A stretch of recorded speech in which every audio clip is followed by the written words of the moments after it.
When we say a Republican Party, they don't like black people, this is a perfect example of that. This Tarrant County District Attorney's Office, they have announced that they're going to be appealing last month's ruling by the Texas Appeals Court that overturned the Crystal Mason's 2018 conviction for illegal voting. Now, Crystal Mason was on federal probation for felony conviction in 2016 when she voted in an election with a provisional ballot. Now, she says she didn't know she could not vote. This actually went to court. The folks with the probation folks said in testimony that she didn't know. She was not told. She was convicted anyway. 2 years later of voter fraud and sentenced to 5 years behind bars because state law only allows felons to vote if they have fully finished their sentence, including any parole or supervision requirements. Now, keep in mind, she had to go back to federal prison for violating the terms of her probation, and then they tacked on 2 more years of supervised release. So although she has not gone to state prison, she didn't have to go back to federal prison because she was indicted. On March 28th, the Texas Second Court of Appeals overturned Mason's conviction because she didn't have, quote, actual knowledge, unquote, that she couldn't vote while on federal supervised release in a tax fraud case. Now, I want to read for you the statement because this is important before I go to her attorney. And it shows you how sadistic and shameful these folks are in Tarrant County, Texas. This is the statement that they released. And when I read this for you, you're probably going to say, you got to be kidding me. This is a quote from this statement. The trial court's guilty verdict should be affirmed. Voting is a cornerstone of our democracy. This office will protect the ballot box from fraudsters who think our laws don't apply to them. Crystal Mason, a 4-time felon, was convicted of illegal voting on March 28, 2018 in a bench trial in the 432nd Judicial District Court. She was convicted based on testimony from the election judge and poll clerk that she read the provisional voter affidavit, affirmed that she provided accurate information, signed the affidavit, and testified that the affidavit language was clearly understandable to mean that a convicted felon such as herself was ineligible to vote. On March 28, 2024, the Second Court of Appeals reversed her conviction and published an opinion stating that there was evidence showing Mason may not have known she was ineligible to vote on the day she voted. The Second Court of Appeals failed to give proper deference to the trial court's guilty verdict and reweighted the evidence in favor of Mason. The Second Court of Appeals misapplied the sufficiency standard of review by not viewing the evidence in the light, y'all gonna love this here, by not viewing the evidence in the light most favorable to the trial court's verdict in contravention to binding precedent for the Texas Court of Criminal Appeals. The Second Court of Appeals publication of its opinion creates the very real risk that future sufficiency cases will likewise be wrongly analyzed and decided. This office requests that the Texas Court of Criminal Appeals grant review in this case, reverse the Second Court of Appeals decision, and affirm the trial court's guilty verdict. That's from the Tarrant County DA's office. Kim Cole, Crystal Mason's attorney, joins us right now. Kim, hate to have the fact that we're talking to you again about this case. This has been going on for 8 years. And for people who don't understand, she filed a provisional ballot. The ballot was not even counted. So it wasn't like it actually was included. That's one. They also lie in this statement, Kim, by saying that, oh, she knew this, she knew that. And then they also lie by saying that Once there was evidence showing Mason may not have known she was ineligible. This is according to the court. So they're trying to say that they're wrong. There was testimony. Wasn't there actual testimony by a probation officer who said no one told her she couldn't vote? Correct? That is absolutely correct, Roland. And it wasn't just a probation officer. He was a supervisory probation officer. He was over all the probation officers. And he testified on the stand. And this was their witness. This was not Crystal's witness. This was their witness that they called to the stand. And they asked him point blank, didn't you tell her that she was not eligible to vote? And he said, no, I did not. They conveniently leave out the fact that, they point out that she filled out a provisional ballot, filled out her, correct information. Yes, she did. Filling out a provisional ballot is not illegal. And then they go on, if she didn't think she was eligible to vote, or she knew she wasn't eligible to vote, who would put their right name on there, the accurate information? Who would sign the ballot if they knew they weren't eligible? She didn't know. And yeah. And what bothers me here, again, I love this line here, that they misapplied the standard because they should have only reviewed evidence in light most favorable to the trial court's verdict. That's not their job. Their job is to look at the verdict, the prosecution, and the defense, weigh the evidence. So basically, the Tarrant County DA is saying, oh, y'all should overlook anything that doesn't make us look good. And that's essentially what they're saying. Unfortunately, the hypocrisy is real, because we've seen time and time again that they have absolutely ignored precedent. Otherwise, we wouldn't be where we are right now with the Roe v. Wade situation, with affirmative action, and numerous other precedent that has provided and expanded rights for minorities. So the hypocrisy is real, right? But that is unfortunately the standard, that anytime there is an appeal, they are to view the evidence in the light most favorable to the upholding the verdict. However, that doesn't mean be ignorant. and they did not prove their case. Their witnesses contradicted each other. And what they also failed to include was that the Second Court of Appeals said that even if she had read the affidavit, there is absolutely no language whatsoever in that affidavit, because Crystal testified that she didn't read it. They're going on her two neighbors' testimony that was inconclusive that she read it. They're like, well, I think she read it. She was moving her finger. Anyway, Crystal did not actually read the affidavit. She was filling out her information, because on one side is the attestation, the other side is where she fills out her information.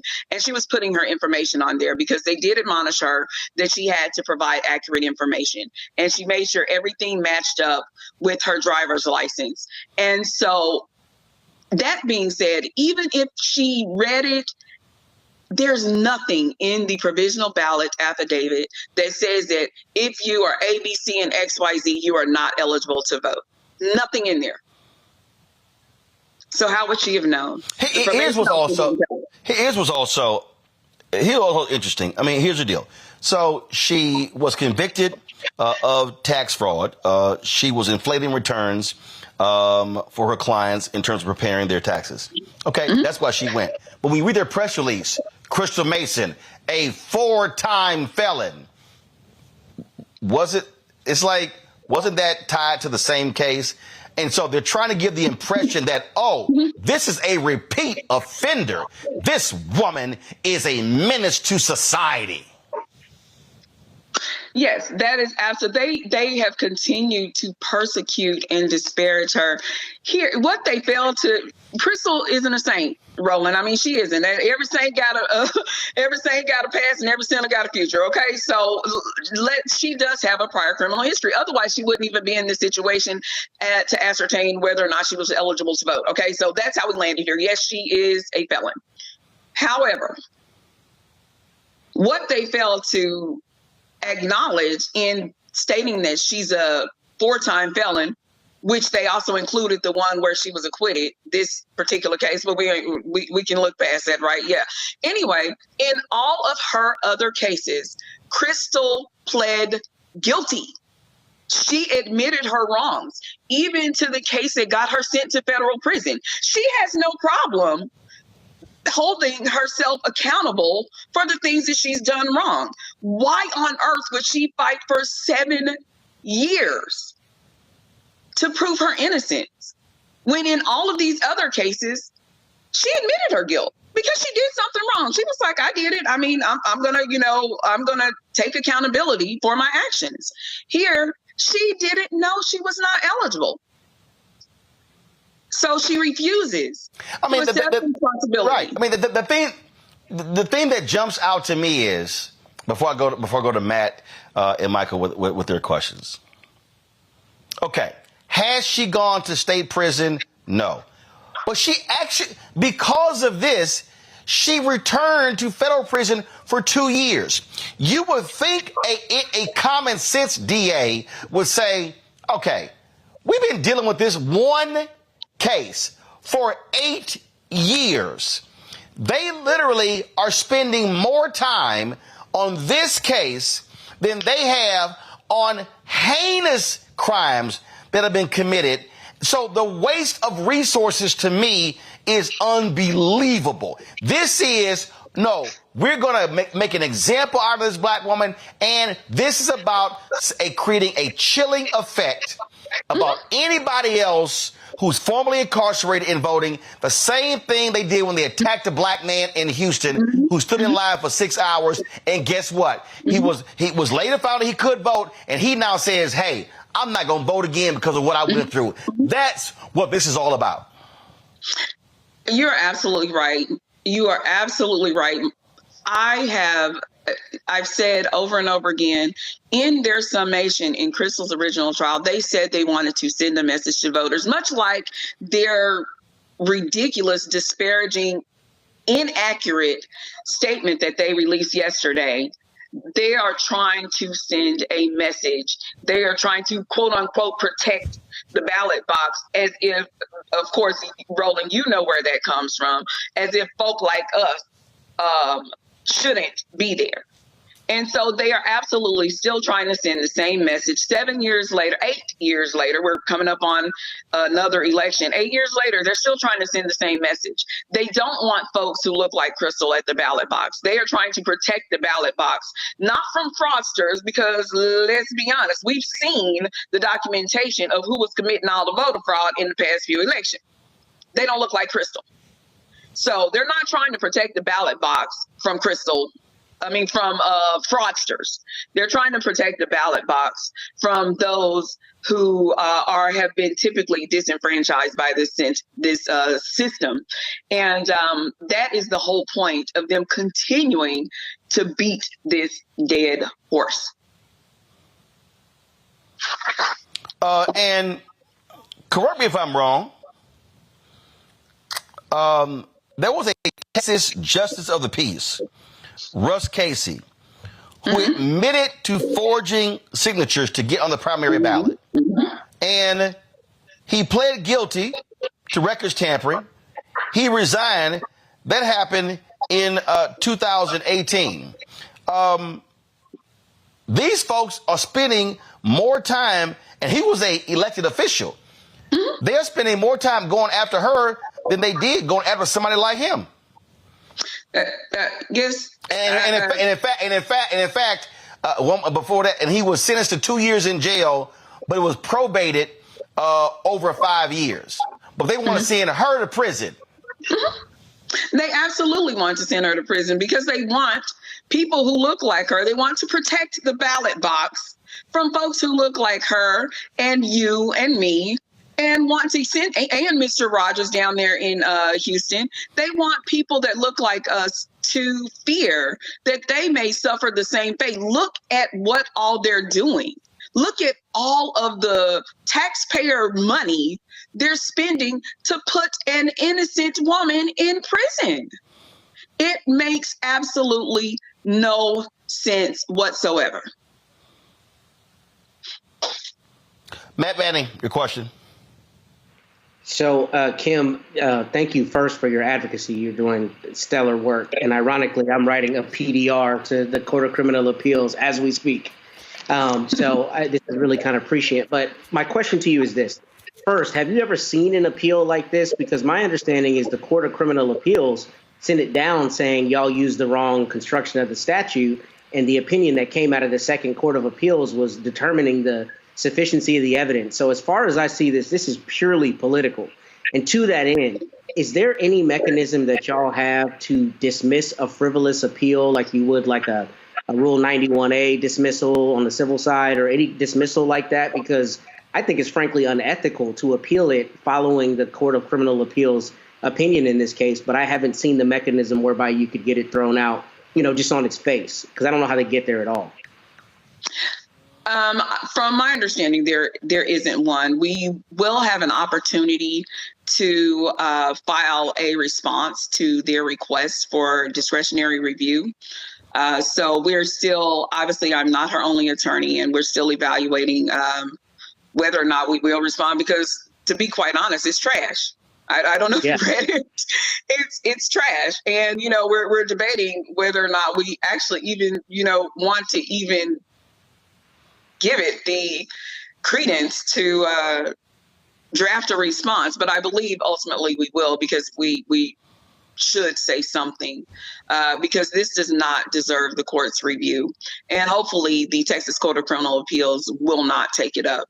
But no, I don't believe there's any mechanism like on the civil side where we can just get this out of here, please. This doesn't even require one moment of your time. I mean, I think this is sanctionable, arguably sanctionable conduct, because it's so rare that you have the top court, and Roland, for all the viewers, the Court of Criminal Appeals in Texas is like our criminal Supreme Court. Mm-hmm. So this is basically the criminal Supreme Court saying, y'all got it wrong below, look at it again, them acquitting following that instruction, and then this Tarrant County DA still trying to press the issue because he doesn't want to lose in the court of public opinion. But the court has already said what it is. So, I mean, to me, it's sanctionable because I don't think there's an ethical basis on which to advance this appeal. Anyway, my thoughts. Well, I certainly hope the court actually does smack them down because this continuation of this case, it's 8 years. She voted in 2016. I'm sorry, you don't spend 8 years on a case like this. Michael? All right, Attorney Cole, thanks for coming back on, giving us an update. First and foremost, how is Crystal doing with this new news? Number one. Number two, is there anything possibly the Department of Justice can do, the Civil Rights Division, anything like that in regards to suing Texas, what have you? So first of all, Crystal is understandably distraught. She thought finally that this nightmare was over because it is clear that she has been targeted. They haven't put this much. I always talk about the affluenza team, the case that made national attention. This young man committed several crimes, stole a vehicle, stole alcohol, killed 4 people. And they did not advocate him going to prison. Crystal filled out a form. That's it. She filled out a form with accurate information. She didn't lie on the form. And they want to send her to prison. This is absolutely ridiculous. I would agree that the continued prosecution should be sanctionable because there is no basis for it. Absolutely no basis for it. So Crystal is not well. She's very upset. She really took particular issue with the DA's attempt to disparage her in their last statement. Their language was vile and very unprofessional. So she really took issue with that. To, paint her as a 4-time felon. No, this conviction was thrown out. So you can say, so she isn't a 4-time felon, but they just really took, called her a fraudster.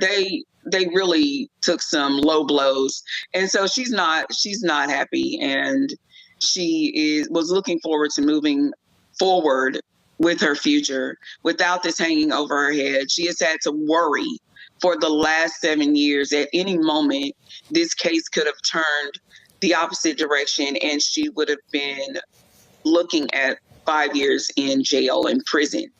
And so she finally thought that was over. Your second question, and I apologize, I forgot what your second Department of point Justice, Civil Rights Division. Yeah. Is there any role that they can play in this? I think there's a role that they should play. There are some issues going on in Tarrant County that definitely would, in fact, there's some other issues going on in Tarrant County, may not be known to you, but those of us locally know.